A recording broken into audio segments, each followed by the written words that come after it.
നമ്മുടെ ഈ അനുഷ്ഠാനങ്ങളൊക്കെ ഒരു പരിധിവരെ അതിൻ്റെ രീതിയിൽ കൊണ്ടുപോകുന്ന കുഴപ്പമില്ല.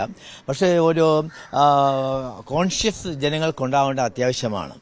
അതായത് നമ്മുടെ സേഫ്റ്റി മെഷേഴ്സ് എല്ലാം പരിപാലിച്ചുകൊണ്ട് കൃത്യമായ രീതിയിൽ സ്ട്രിക്റ്റായിട്ട് അത് പരിപാലിക്കുകയാണെങ്കിൽ ഒരു പരിധിവരെ നമുക്ക് ഈ അപകടങ്ങൾ ഒഴിവാക്കാവുന്നതാണ്. പിന്നെ മനുഷ്യരൊക്കെ നമുക്കറിയാം പല ക്യാരക്ടേഴ്സാണ്. ഈ നമ്മളിപ്പോൾ ഈ പടക്ക നിർമ്മാണശാലയിൽ തന്നെ അവിടുത്തെ തൊഴിലാളികൾക്ക് വേണ്ട പരിജ്ഞാനവും സേഫ്റ്റിയും കാര്യങ്ങളൊക്കെ അവർക്ക് ഒരു അവബോധം കൊടുത്തുകൊണ്ട് അതിന് കൂടുതൽ ഒരു നിലയിലേക്ക് അവരെ മാറ്റിയെടുത്താൽ മാത്രമേ ഈ പടക്ക നിർമ്മാണശാലയിൽ തൊഴിലെടുക്കുന്ന അവർക്ക് അതിനെപ്പറ്റിയുള്ള ഒരു ബോധം ഉണ്ടായുള്ളൂ. ഇത് കാഷ്വലായിട്ട് ചെയ്യുന്ന സമയത്ത് ഈ അവയർനെസ് ഒക്കെ മറന്നുപോവുകയാണ്. അതുകൊണ്ടാണ് ഇത് പ്രധാനമായിട്ട് ഇതിന്റെ ഈ സംഭവങ്ങൾ ഉണ്ടാകുന്നത്. അതുകൊണ്ട്